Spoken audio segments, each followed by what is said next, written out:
오늘 우리가 함께 살펴볼 본문은 앞서 읽은 룻기 2장의 8절부터 16절까지입니다. 룻기 2장 8에서 16절의 말씀을 다시 한번 낭독하도록 하겠습니다. 보아스가 룻에게 이르되 내 딸아 들으라. 이삭을 주우러 다른 밭으로 가지 말며 여기서 떠나지 말고 나의 소녀들과 함께 있으라. 그들이 베는 밭을 보고 그들을 따르라. 내가 그 소년들에게 명령하여 너를 건드리지 말라 하였느니라. 목이 마르거든 그릇에 가서 소년들이 기로운 것을 마실지니라 하는지라. 룻이 엎드려 얼굴을 땅에 대고 절하며 그에게 이르되 나는 이방 여인이거든 당신이 어찌하여 내게 은혜를 베푸시며 나를 돌보시나이까 하니 보아스가 그에게 대답하여 이르되 내 남편이 죽은 후로 내가 시어머니에게 행한 모든 것과 내 부모와 고국을 떠나 전에 알지 못하던 백성에게로 온 일이 내게 분명히 알려졌느니라. 여호와께서 내가 행한 일에 보답하시기를 원하며 이스라엘 하나님 여호와께서 그의 날개 아래에 보호를 받으러 온 내게 온전한 상 주시기를 원하노라 하는지라. 룻이 이르되 내 주여 내가 당신께 은혜 입기를 원하나이다. 나는 당신의 하녀 중에 하나와도 같이 못하오나 당신이 이 하녀를 위로하시고 마음을 기쁘게 하는 말씀을 하셨나이다 하니라. 식사할 때 보아스가 룻에게 이르되 이리로 와서 떡을 먹으며 내 떡조각을 초에 찍으라 하므로 룻이 곡식 빼는 자 곁에 앉으니 그가 볶은 곡식을 주매 룻이 배불리 먹고 남았더라. 룻이 이삭을 주우러 일어날 때 보아스가 자기 소년들에게 명령하여 이르되 그에게 곡식단 사이에서 죽게 하고 책망하지 말며 또 그를 위하여 곡식 다발에서 조금씩 뽑아버려서 그에게 죽게 하고 꾸짖지 말라 하니라. 아멘. 설교 후에는 시편 36편 1절, 2절, 3절을 함께 부르도록 하겠습니다.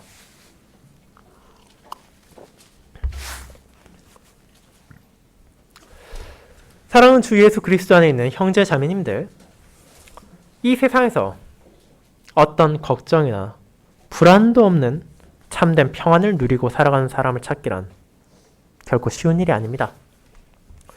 재산이 많은 사람은 그 나름대로의 고충이 있고 권력을 가진 사람은 언제 그것을 빼앗길까 전전긍긍하기도 합니다. 하지만 일반적으로는 그런 부와 권력을 가진 사람보다는 가난하고 무력한 사람들에게 삶이 훨씬 고달프게 다가오는 것은 현실입니다. 당장의 생계가 위협받는 상황에서 걱정과 근심을 내려놓고 살아가는 사람은 극소수에 불과할지 모릅니다. 그들에게 위로와 기쁨이란 그저 자신과는 상관없는 여유있고 살만한 사람들이나 경험하는 무언가로 느껴질 수도 있습니다. 그렇다면 오늘 우리가 바라보는 본문에 나타난 룻의 삶은 어떠했습니까? 하나님의 놀라운 은혜로 언약의 바깥에 있던 모압에서 나고 자란 룻은 어머니의 백성이 나의 백성이 되고 어머니의 하나님이 나의 하나님이 되시리니라는 신앙을 고백하며 그분의 섭리 가운데 베들레헴으로 그녀의 시어머니인 나오미와 함께 돌아왔습니다. 그러나 그들의 삶에 기다리고 있는 것은 편안과 안락은 아니었습니다. 가만히 앉아서 종과 일꾼들을 부리고 그들이 가져오는 것을 먹고 마시는 것이 아니라 끼니를 이어가기 위해선 누군가는 나가서 일을 해야만 했고 과부로 살 수 있는 노동은 코된 이삭 쫓기, 그것도 수확철이 아니라면 불가능한 제한적인 생각밖에 없었습니다. 비록 하나님께서 그녀 안에 심어주신 믿음을 통해 그 상황에서도 주어진 소명에 최선을 다해 임하던 룻이었지만 그 마음에 단 한 점도 불안도 없었다고 한다면 그것은 아마 거짓일 것입니다. 그 길을 떠나는 그녀 자신도 누군가의 은혜가 없다면 이삭을 줄 수 없다는 것을 알고 있었고 서로 여호와의 뜻에 따라 과부들에게 자비를 베푸는 자가 있을지라 하더라도 모압 출신인 자신에게도 차별 없이 그 은혜가 주어질 것이라는 확신을 가지기는 어려웠을 수도 있습니다. 그렇지만 그녀는 하나님께서 자신에게 주신 소명에 따라 그 길을 나섰고 여호와께서는 그분의 섭리 가운데 그녀를 시아버지의 친족이자 시어머니와 자신을 도울 수 있는 능력과 자격을 갖춘 보아스의 밭으로 향하게 하셨습니다. 그리고 하나님께서는 보아스도 그 시기에 그곳을 방문하도록 인도하심으로 그들이 만나게 하셨습니다. 그 상황에서 이어지는 오늘 본문은 이제 여호와를 경외하는 보아스와 룻의 행동을 통해 주님께서 도움을 필요로 하는 자들에게 어떤 방식으로 구속자의 은혜를 베푸시며 그 안에서 우리가 무엇을 경험하는지를 나타냅니다. 저는 이를 구속자의 은혜 가운데 누리는 평안이라는 제목으로 설교하고자 합니다. 그리고 이 본문이 보여주는 나오미와 룻을 향해 주어진 구속자 보아스가 어떤 방식으로 주님의 모든 백성에게 주어진 구속주인 그리스도를 가리키는지를 살피며 그의 돌봄으로 평안을 누린 룻을 통해 어떻게 연약하고 부족한 우리가 주님 안에서 위로와 기쁨을 나눌 수 있는지를 함께 고백할 것입니다. 이를 첫 번째 도움을 필요로 하는 자에게 주어진 구속자의 약속과 두 번째 구속자의 은혜를 통해 경험하는 위로와 기쁨으로 나누어 살펴보겠습니다. 먼저 첫 번째 도움을 필요한 자에게 주어진 구속자의 약속에 대해 생각해 보도록 하겠습니다.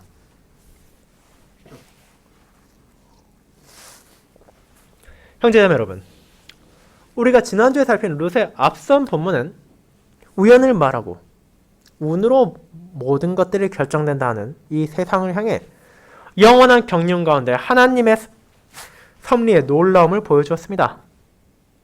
사람이 마주하는 모든 사건, 아주 사소해 보이는 하나하나라 하더라도 그것이 우연으로 되는 것이 아니라 잠언 16장에 고백하는 것처럼 그들의 걸음을 인도하는 것은 여호와 언약의 하나님임을 룻과 보아스의 여정을 통해 다시 한번 깨닫게 하셨기 때문입니다.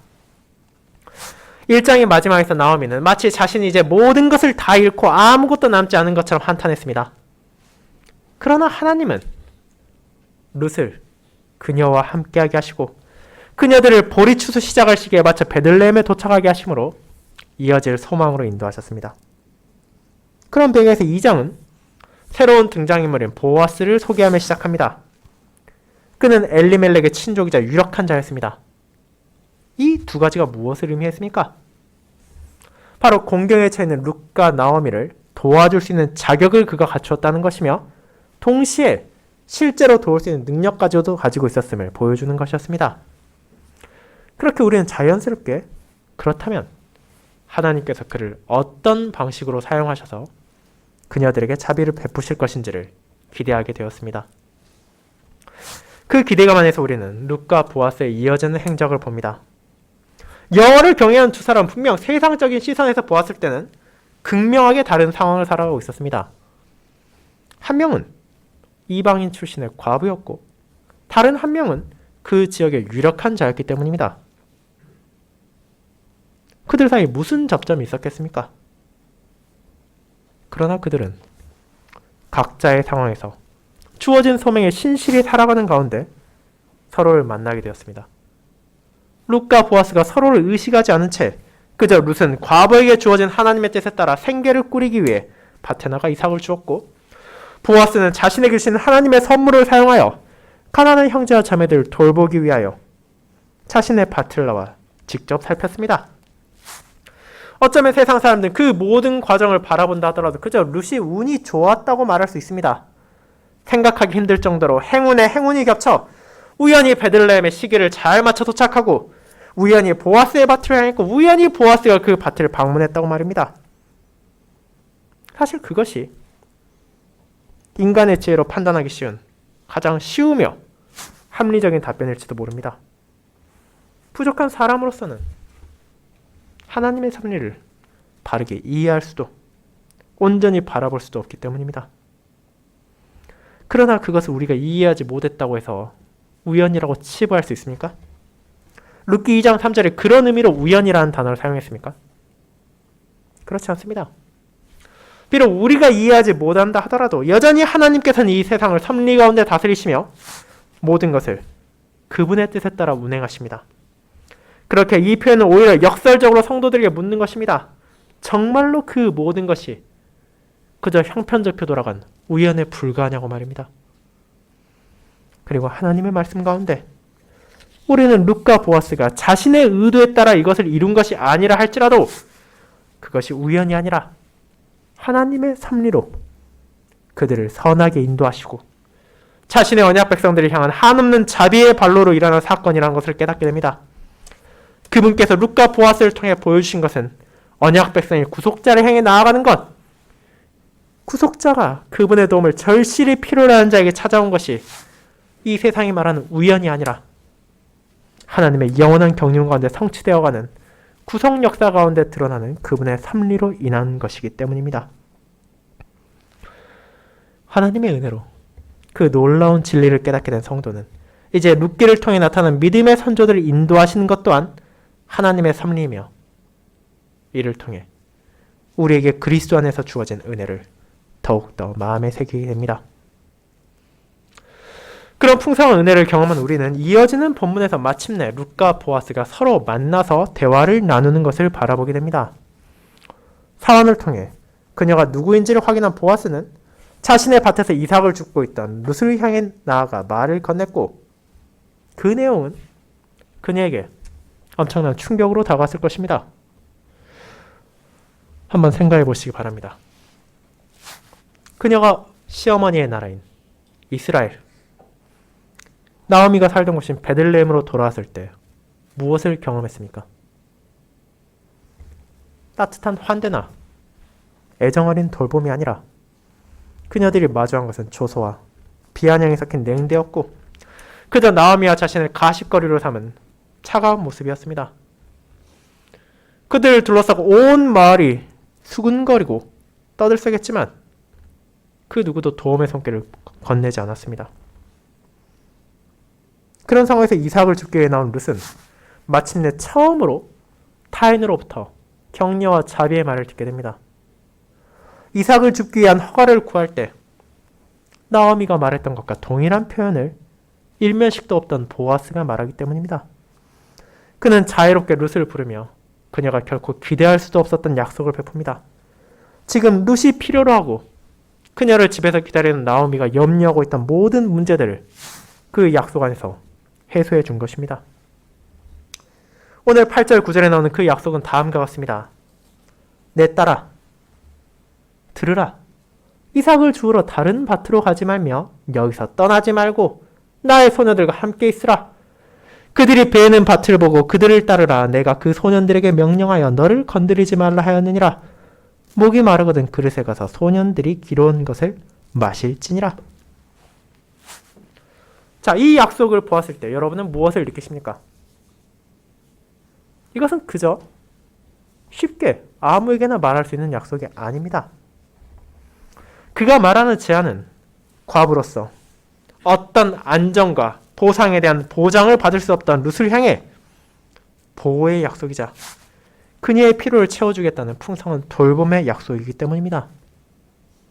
그렇다면 이 약속의 내용들을 하나하나 생각해 보도록 합시다. 보아스가 약속한 첫 번째는 바로 다른 밭으로 가지 말고 그의 밭에 머무르라는 것입니다. 당연하지만 이는 룻과 나오미가 가져가기에 충분한 양의 이삭, 하루 종일 그녀가 밭을 베는 자들의 뒤를 따라 일할 수 있을 정도로 넓은 밭을 소유하고 있었다는 것을 암시합니다. 앞선 1절에 이미 나온 것처럼 그는 유력한 자로서 자기 밭에서 이삭을 줍는 사람들이 부족함 없이 양식을 가져갈 수 있도록 돕고 있었으며 룻 역시 그 장소에 머물므를 통해 밭의 주인이 과부와 가난한 자들에게 자비를 베푸는 사람인지 아닌지도 알 수 없는 다른 밭을 향해 나아가는 위험을 무릅쓸 필요가 없다고 제안한 것입니다. 그뿐 아니라 보아스는 룻을 향해 여기서 떠나지 말며 나의 소녀들과 함께하고 그들이 베는 밭을 보고 그들을 따르라고 합니다. 이제 여기서 그가 말하는 소녀들은 보아스의 밭에서 보리를 수확하기 위해 일하고 있는 그의 종들과 일꾼들을 가리키고 있습니다.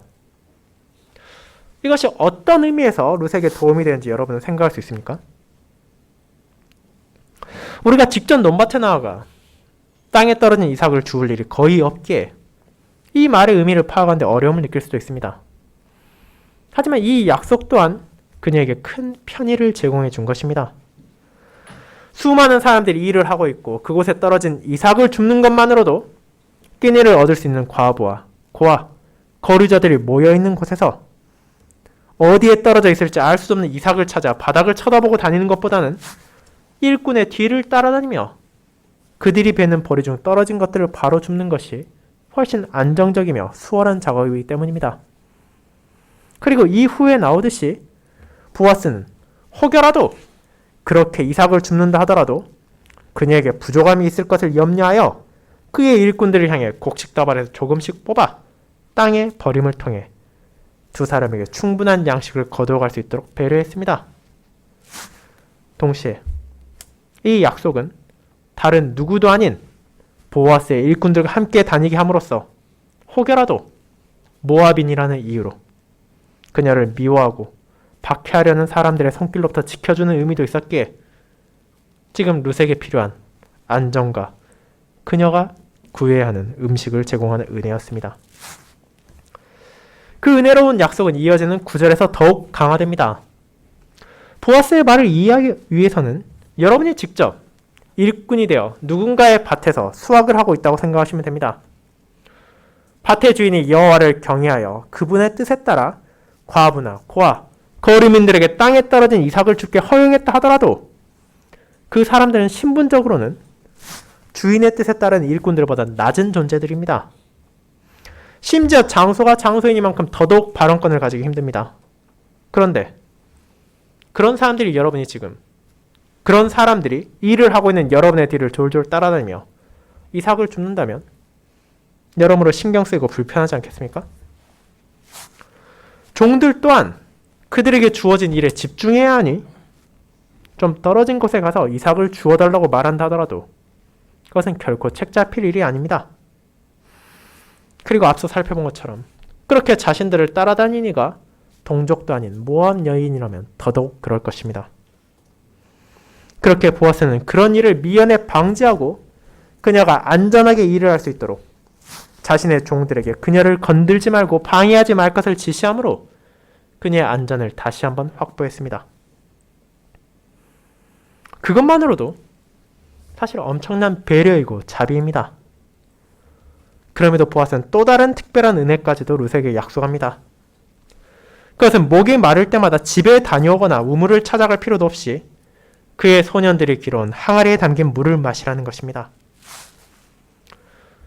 하루 종일 이삭을 줍는 것이 어떻게 쉬운 일이겠습니까? 아침 일찍부터 고되게 일을 하다 보면 자연스럽게 땀을 많이 흘리게 되고 충분한 물을 마시지 않는다면 탈진하여 손을 놓을 수밖에 없게 됩니다. 그러나 당시에는 오늘날처럼 물을 쉽게 마실 수 있는 것이 아니었습니다. 서로 밭 부근에 샘이나 우물이 존재한다 하더라도 누군가가 그것을 떠서 마실 수 있도록 항아리나 그릇에 옮겨두지 않는다면 지속적으로 물이 필요로 할 때마다 계속해서 밭에서 떠나 자신의 손을 놓아야만 하기 때문입니다.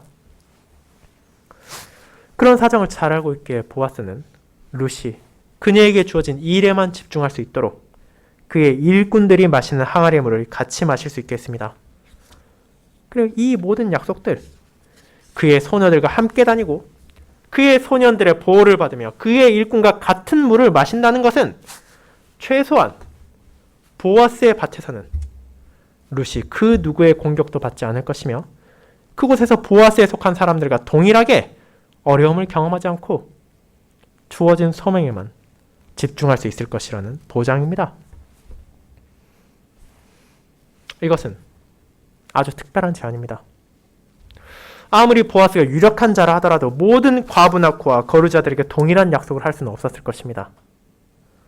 그렇다면 왜 그는 이런 자비를 그 전까지는 일면식도 없던 룻에게 베풀 수 있었습니까?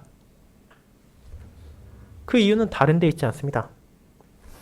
이어지는 본문에서 드러나듯이 비록 그가 다른 사람들이 소문에 흥분하여 룻과 나오미를 둘러쌀 때 함께하지는 않았지만 나오미에 대한 가십에만 집중하는 사람들과 달리 그는 그녀와 함께 이스라엘에 돌아온 룻이 어떤 사람인지를 알았으며 동시에 나오미의 남편 엘리멜렉의 친족으로서 그녀들을 돕기 위해 자신이 할 수 있는 최대한의 한도에서 룻을 돌본 것입니다.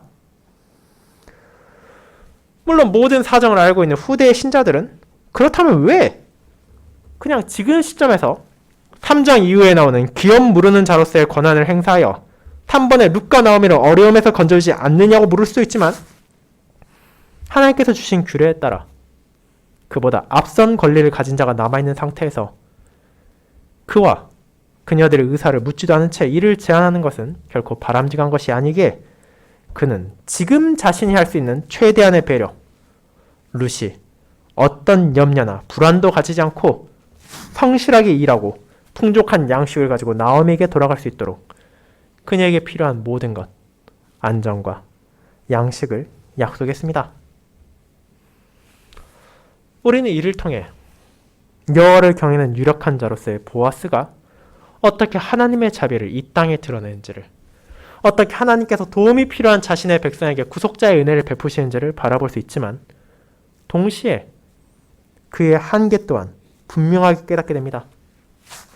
보아스가 아무리 룻을 향해 선의를 베풀고 놀라운 약속을 주었다 하더라도 결국 그가 제공할 수 있는 보호는 그가 가진 밭을 벗어날 수 없었고, 심지어 그 밭 안에서라도 언제라도 그의 소년들이 막을 수 없는 강도가 덮쳐오거나 재해가 찾아왔을 때는 무너질 수밖에 없는 안전입니다.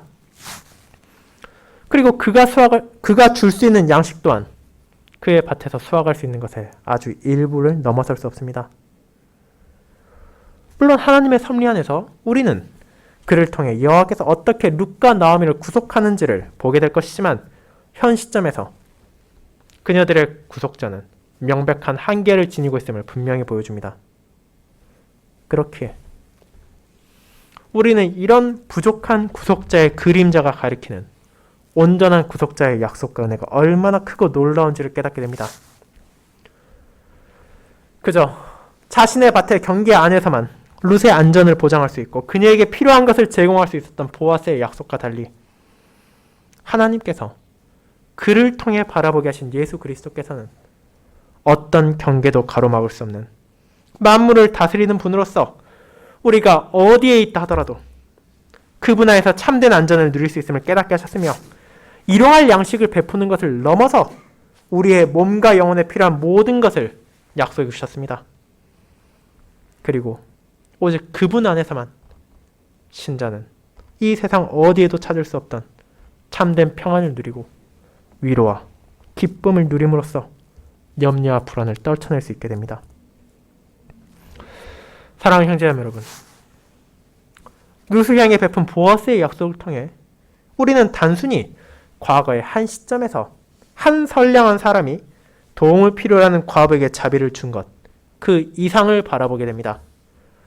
보아스의 약속이 주어지지 않았다 하더라도 룻은 어려움과 불편을 감수해야겠지만 어쩌면 다른 밭에서 이삭을 주울 수도 있었고 토살인 위험들을 잘 피해 안전한 나오미에게로 돌아갈 수 있었을지도 모릅니다. 그러나 우리의 구속주인 주님 예수 그리스도와 우리의 관계는 그보다 훨씬 더 절실하며 우리에게 필요한 것입니다. 그분의 도움 없이는 우리는 그저 평안을 누리지 못하는 것을 넘어 단 한순간도 의로움 가운데 살아갈 수 없으며 멸망으로 향할 뿐입니다. 세상의 쾌락에 탐닉할 수는 있을지언정 그것이 우리의 불안과 염려를 제거할 수 없으며 참된 행복의 기쁨을 누릴 수도 없습니다. 그렇게 모든 성도는 오늘 본문에 나타난 보아스의 약속을 바라볼 때 그 당시의 룻보다 더욱더 절실하게 도움을 필요로 하는 우리에게 주어진 구속주의 놀라운 약속을 찬양하게 됩니다. 그것이 과거 믿음의 선조들을 통해 온전한 구속주와 그분의 백성과의 관계를 바라보게 하시는 하나님의 은혜이며 그 안에서 지금 우리가 누리는 평안이 얼마나 아름다우며 경이로운 것인지를 다시금 깨닫게 되기 때문입니다. 이것이 두 번째, 구속자의 은혜를 통해 경험하는 위로와 기쁨으로 이어집니다. 성도 여러분, 이제 룻은 보아스의 약속을 들었습니다. 이제 그녀는 어떻게 이에 반응합니까? 그녀는 얼굴을 땅에 대고 그를 향해 절을 하고 다음과 같이 되묻습니다. 나는 이방 여인이거늘 당신이 어찌하여 내게 은혜를 베푸시며 나를 돌보시나이까? 이것은 당연히 그녀가 물어야 할 질문이기도 했습니다. 분명 그녀는 집을 나설 때에도 여호와의 돌보심과 그분을 경외하는 누군가의 은혜를 통해 나오미와 함께 나눌 양식을 얻기를 바라며 집을 떠났지만 지금 보아스가 약속한 것은 그녀가 기대할 수도 없던 상식을 넘어선 은혜이기 때문입니다. 게다가 보아스와 달리 지금 룻은 눈앞에 서 있는 사람이 그 밭의 주인이며 고아와 과부를 돌보는 여호와를 경외하는 선한 사람이라는 것 이상의 어떤 정보도 알지 못하고 있습니다. 그렇게 자신은 베들레헴에서 결코 환영받을 수 없는 이방인 여인에 불과한데 그 모든 약속을 감히 요구할 수도 받을 자격도 없는 자신에게 어찌 그리 큰 은혜를 베푼 것인지를 물어본 것입니다. 그에 대해 보아스는 무엇을 말합니까? 그는 자신이 그녀의 시아버지인 엘리멜렉의 친족이기에 어쩔 수 없이 의무감으로 그런 약속을 주었다고 말하지 않습니다. 오히려 그것과 관계없이 언약의 바깥에 있던 이방인이 자신의 삶을 통해 그처럼 여호와를 경외하는 삶을 드러냈음을 칭찬하며 모압에 머물렀다면 누릴 수 있던 모든 것을 버리고 기꺼이 주님께로 나온 것을 알고 있기에 그녀와 마찬가지로 주님을 경외하고 그분을 뜻을 섬기는 자로서 그와 같은 약속을 주었음을 알려줍니다. 그가 베푸는 것은 결코 한 개인의 선량한 행동이 아니라 여호와의 돌보심을 구하며 찾아온 이에게 베풀어진 주님의 자비의 일환이라는 것을 이어지는 축복을 통해 확언하는 것입니다. 아무리 베들레헴 많은 사람들이 그저 호기심과 편견으로 그녀를 대했을지라도 보아스는 그녀의 출신이나 배경을 통해 평가하는 것이 아니라 그녀가 증거한 하나님을 섬기는 자세를 인식했으며 부족한 자신이 줄 수 있는 제한적인 약속을 넘어서 여호와 하나님께서 그녀를 돌보시고 그녀에게 온전한 상을 주시길 구한 것입니다. 이 말이 룻에게 얼마나 큰 의미가 있었겠습니까? 그녀는 베들레헴에 있던 수많은 사람들 가운데 여호와를 경외하며 그분의 뜻에 따라 자비와 사랑을 나누는 사람이 있음을 알게 되었습니다. 그리고 그것이 어떤 자격도 주장할 수 없는 자신에게 주어졌음에 감사하고 또 감사할 뿐이었습니다. 룻이 실제로 고백한 것처럼 은혜를 구하기 위해 집을 나선 그녀는 보아스의 하녀보다도 못한 상황이었습니다. 그런데 여호와께서는 그녀를 불쌍히 여기시고 보아스를 통해 룻을 위로하시고 그 마음에서 걱정과 염려를 제거하시며 마침내 참된 기쁨을 경험하게 하신 것입니다. 그렇게 룻은 감사히 그의 제안을 받아들이고 그 약속 안에서 위로와 기쁨을 누리며 자신에게 주어진 소명에 힘씁니다. 이제 거기에서 이어지는 보아스의 행동은 그가 말뿐인 사람이 아니라는 것을 다시 한번 보여줍니다. 식사 시간이 되었을 때 이제 그는 밭을 다 보았으니 자신은 집에 들어가 편안하게 식사를 하는 것이 아니라 이미 앞선 본문에 나타난 것처럼 그와 친밀한 관계를 가지고 있던 일꾼들과 함께 자리에 앉아 음식을 먹었습니다. 그리고 그 자리에 룻까지 불러 그녀에게 풍성히 음식을 먹게 했습니다. 그는 진정 입으로만 룻에게 여호와의 축복이 있기를 구하지 않고 실제로 그가 할 수 있는 범위 안에서 최대한의 사랑을 베풀었습니다. 아마도 충분한 음식을 가지고 오지 못했을 룻에게 떡을 주고 그것을 찍어 먹을 수 있는 소스까지 제공했을 뿐 아니라 볶은 곡식까지도 아낌없이 주었습니다. 심지어 그 모든 것을 고압적인 자세로 하회하는 것이 아니라 자신의 손으로 직접 주었습니다. 그 은혜 가운데 룻은 만족스럽게 배불리 먹을 수 있었습니다. 그뿐 아니라 보아스는 집에서 그녀를 기다리고 있을 나오미를 위해서도 충분한 음식을 가져갈 수 있도록 배려했음을 우리는 18절에서 보게 됩니다. 그렇게 그런 은혜 가운데 룻은 어떤 걱정, 어떤 거리낌도 없이 만족을 누릴 수 있는 기쁨을 경험했습니다.